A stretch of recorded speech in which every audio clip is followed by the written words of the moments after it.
Yo. This is your boy David, and today I'm with my boy Kiki. So guys, it's Kekelezo Kadi, Yeah, from Eastern Cape, Manfletcher, in the deep rural areas of the Eastern Cape. la.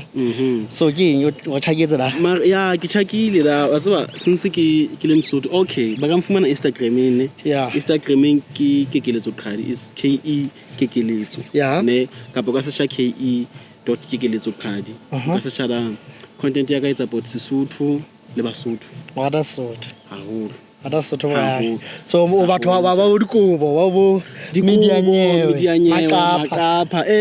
go re ke ntho tse nkgotsofatsang go re ke kgotsofala ke nna ntse so ha ke le so ka re ke le lweng a ke batla daile e ka ba le lweng a ba tsa go ya no ne so o chakile mona o tsitse thaba bosiu chaka tulena ke tule e ke thabelang haholo ne tseba ke tule e ke thabelang haholo and ke mo pelo ya Basotho e leng teng mo pelo ya Basotho e leng teng so uka we bona jwang thaba bosiu ke ne taga kena boka museum ntho tse ngata ha ga di etsa jwalo ka ntse re tshwara kana ga go tlhapa osane so far how do you thaba bosiu it's a very nice place tseba full of culture ya bona ona le culture ona le history so ke yona ntho e ke ratang ka thaba bosiu gore gona go tracker mo go tloang teng ya bona and ke thabela ntho haholo nja haholo so o khonne o bona gona le wena history nyana ha ke khonne o bona history nyana ka mara jola ke nana go sa ne re hloka tourist ya bona motho a tla tataisa tour guide I mean to say motho a tla re tataisa gona mo no tsela mo tsela mona re bone gona jana re bone di bote fela ya bona tse ngotswe and ke nana gore ha di ntataisa tsona mara e seng ka tsela e correct so o lo go sane o bolela go utlwa ka go utlwa in depth ya gona wena o tswa kae o mang hantle o sane ke batla go utlwa in depth ya gore ke hlaga kae ke mang ke tswa kae Basotho ba tswa kae le history ya moshweshwe and o sane ke tlobe ke apere Sesotho yona ntho ke tsang ke be shipi so di batla utlwa gona e ke eng e fang interest e golo golo ka Basotho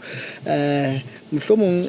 ntho e o hlileng e utlwang e ona le tsheselo ya yona golo ka Lesotho le ntho tse ke eng e o hlileng e na le o fang tjantjelo ya go o tle Lesotho o bona ntho tsa Lesotho ke eng ke batla utlwisisa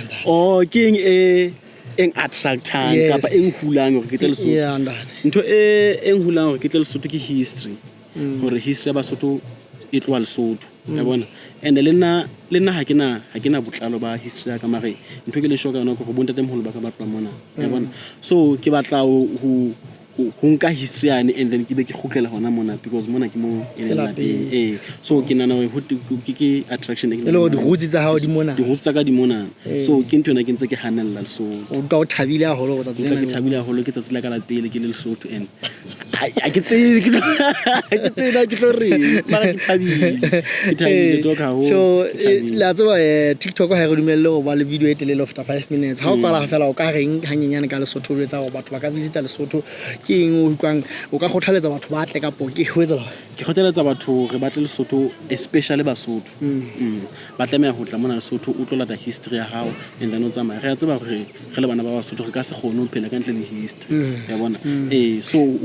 re tlameha hore e re le rona ha re tsofala re dula fatshe re kgone ho phetela bana ba rona hore ho no etsa la so lo ba se re kwelletse ka batho mara re kgone ho pheta ya bona ntho tse jwang nna de o lekile shapa ka o tshaka mo ba tshaka ke le bula holo ka shapa